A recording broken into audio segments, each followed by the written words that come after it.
Eddie Hearn wants to sign Deontay the Bronze Bomber Wilder, not exclusively to DAZN, but for good money, $15 million, he says, for a fight of his choice, plus Anthony Joshua fights.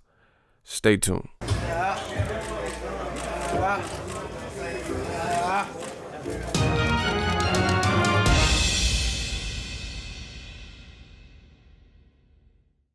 What up, Fight World? It's your boy Ego, and I'm back with some more boxing. Make sure you smash the like button. Also, subscribe to the channel for the latest and greatest in boxing.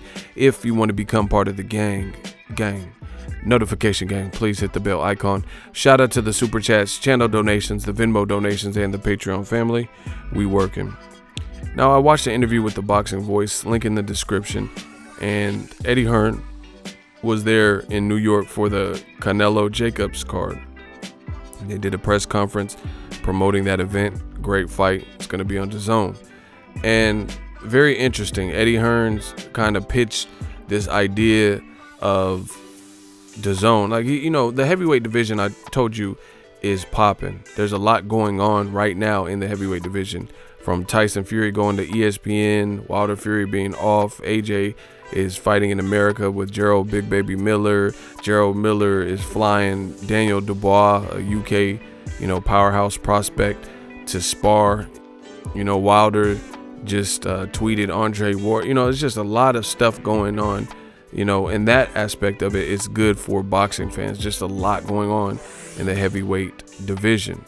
Whereas years ago, it was kind of the little guys. Nobody was really talking about the heavyweight division anymore. But in this interview, Eddie Hearn, he talked about how he doesn't have to, Deontay Wilder being he, signed to DAZN exclusively, but if they're putting up the money, they want him on the platform. If he's a free agent like he says, then he was basically saying Shelly Finkel, Wilder's co-manager and advisor, Al Heyman and stuff, they should lend their fighter to whatever network is putting up the most money. Basically Wilder has a market value, and he said it doesn't make sense for Josh. And see, we'll get into Eddie, the way he talks, but he was like, so Anthony Joshua's making whatever he's making, and he conveniently said whatever he's making and just generalized it instead of telling us what Anthony Joshua is making. And he's like, and then Tyson Fury, he's making $20 million. You can't sit there and pay Wilder $7 million. So you gotta, I look for little things like that. Like AJ, his finances are always top secret. Eddie Hearns will do an interview saying that, we didn't give Joseph Parker 30%, but he won't tell you what percentage they did give him. He won't tell you how much Joshua's making. He'll just say Joshua's making a lot of money, and then he'll say, let's just say 27 million. But he never really gives you that. But then when it comes to Tyson Fury and Wilder, he'll constantly tell you how much money they're making or how profitable their event was and what their pay-per-view viewership will do, etc. So you guys got to pick up on stuff like that. Outside of that, he's pitching this deal saying $15 million for Wilder to fight on DAZN. He could fight Adam Kanowski, he could fight Dominic Breazeale, Dillian White, or whoever, and we would pay something like $15 million. And Ness from the Boxing Voice was like sounding a little bit shocked, like $15 million? Why would Al Heyman pay $15 million? And Eddie Hearn's pitching this idea. It's because look at what the other heavyweights are getting, and he was saying that Tyson Fury's boring and whatnot. Then he basically said, get you in the door, fight of your choice, like Adam Kanowski or whoever, Dominic Breazeale, mandatory if you have to go that route, for $15 million on DAZN. And then beyond that, you can get an AJ fight, 60-40, possibly more, right? And then rematch could happen, and you're gonna get the lion's share most likely of the right. And everything sounds good. He also said that AJ would fight Wilder in America. So you guys watch it and let me know what you guys think. I want to give my thoughts real quick. The thing is this, the thing that makes it sounds too good to be true. Like he didn't really say anything here in this short interview that you can really complain about where you wouldn't look into it for sure. You would definitely want to look into it. But the problem I have is this: is it sounds too good to be true because of what Team Joshua did or didn't do in the past. And let me explain. In the past, it was America was a no-go. You got offered $50 million for your fighter to come to America, and you said this what makes it sound like bullshit. That's what I'm telling you. You got offered Joshua $50 million, right, to fight in America, and AJ said no. He says, why should I fight in America? I'm the A side. They have bad judging and bad refs that side with the American fighters, so I'm up against it, and I'm up against that. You know, he said, I'm not going to sell my soul for $50 million, and they just want control of the show, right? That's why they want me to fight in America. I'm not going to sell my soul for that. But then you're telling in this interview that Wilder for $15 million should go fight on ESPN or DAZN. How does this make sense to anybody?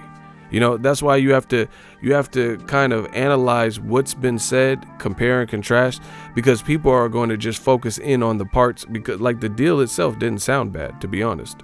You know, fight anyone, Adam Kanowski for 15 mil, you know, fight DOMINIC BREAZEALE, which you would be the favorite for 15 mil, settle your bad blood, you know, but people are going to focus in on that. And that's the sly part about what Eddie Hearns does.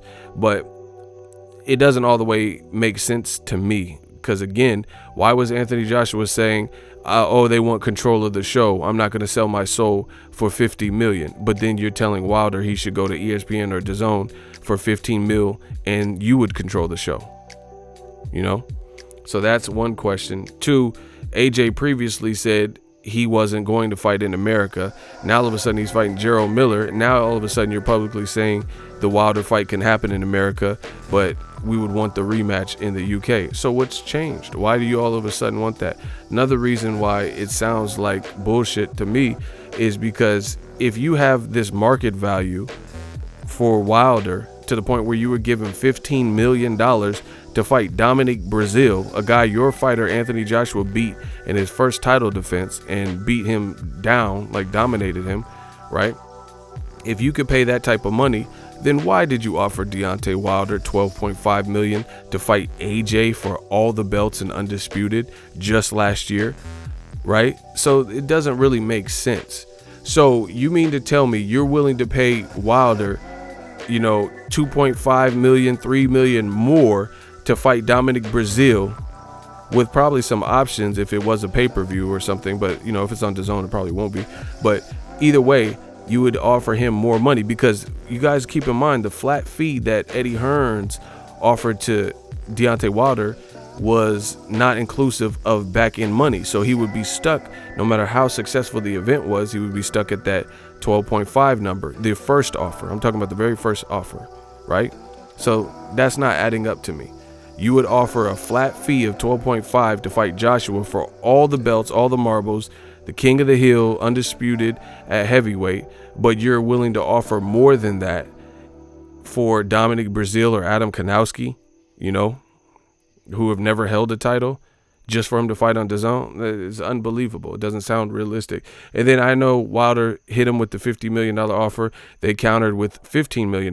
But even yet and still, that means you're willing to pay Deontay Wilder the same for Anthony Joshua. Last year, you were willing to pay Wilder $15 million to fight Joshua, and now you're saying you're willing to pay $15 million to fight DOMINIC BREAZEALE. It's no wonder Ness sounded shocked when you said that.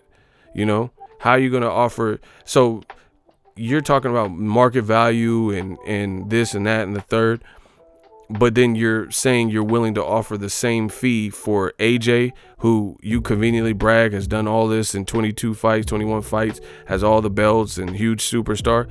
Wilder would get the same rate of pay for that he would get for Adam Kanowski and DOMINIC BREAZEALE. Something's not adding up, you know, and there's just too many inconsistencies like that. Again, it's good for Wilder that, you know, ESPN threw him an offer, and Eddie Hearns is publicly saying this, and he already has Showtime and Fox, so you can get with Al, see what they're talking about. But this sounds like, you know, Eddie Hearns tries to play against the public and make popularity videos, so people are like, oh yeah, Wilder, take it, you know, really like sly damage control and stuff like that. But, you know, answer the questions that I've had in this video. Why did Joshua say he wasn't going to fight in America, but now all of a sudden he's fighting Miller in America and he's ready to fight Wilder in America? What's changed? Why were you willing to offer just last year $15 million for Wilder to fight Joshua, $12.5 million flat for Joshua, or for Wilder fight Joshua, but now you're saying Adam KNOWACKI and DOMINIC BREAZEALE, you would offer Wilder $15 million, you know? And finally, in closing, the other thing with why I don't believe what Eddie Hearn's saying fully, because at some point, either what he's saying now is true or part true, or what he said in the past is part true or wasn't true, because Eddie Hearn's publicly said nobody knows Wilder. He got on IFL TV and he asked random New Yorkers who Wilder was and said, ha, see, it's settled. Nobody knows you in America. Nobody knows who you are, you know. And he did all this to bash and berate Deontay Wilder's profile. But now all of a sudden you want him on the network yet again. See, again, this stuff, none of it adds up. You bashed him and said nobody knows him in America, yet and still you keep trying to sign him to DAZN. Why would you want someone on DAZN that no one knows? You know, why would you want to offer him $15 million to fight on DAZN against a guy like DOMINIC BREAZEALE, who's not a champion, who's not regarded as, like, you know, this household name, and you're going to offer him great money like that? Once again, none of this stuff makes sense. So if I was Wilder, yeah, investigate it, get with your team. But to me, it sounds like a crock because it's just too many inconsistencies. So, you know, it sounds like Eddie Hearns is doing damage control, but he also wants to get people on his side, like, oh, see, they're being fair with you, 60-40. Again, how come you didn't offer before the Povetkin? Why didn't you offer Wilder all this stuff? You know, if he in the end he was down to take 15 million flat and he was going to fly out to the UK, then, you know, why wouldn't he take a fight in America like he originally wanted for, you know, more than 15 million, 60-40 split with pay-per-view and a two-way rematch clause and everything you're offering now? Why didn't you offer him that? You know, so it doesn't sound realistic. Either that or, you know, worst case scenario, they know they're losing power and they know they don't have the power to hold all the cards. There's a lot of people who are interested in the heavyweight division, and it's not just them anymore. But either way, this whole thing doesn't add up. You know, you said you were going to bid on Wilder versus Fury, but in this interview, you said that Tyson Fury is abysmal to watch and one of the most boring fighters, and he needs the proper dance partner. So, you know, you were going to try to bid for Wilder Fury. Just too many inconsistencies with Eddie Hearn and Team Joshua for my taste. So we'll see what becomes of this, but I don't really look for, you know, a lot of people are hyped, like this brought us closer. To me, this is just talk. But, you know, if they got the numbers and this is all real and authentic and whatever, we'll see. But I wouldn't hold my breath. Let me know what you guys think. Drop your thoughts in the comment section. Make sure you smash the like button. As always, hate, comment, and subscribe. Till next video is Ego signing off. So if you enjoyed this video and want more content like this on the channel, you can show your appreciation by going to the PayPal donate button or the YouTube support button. And you can donate any amount that you feel is equivalent to the value of this video. Much more to come. Thank you guys for your support. Boxingego, the future of boxing.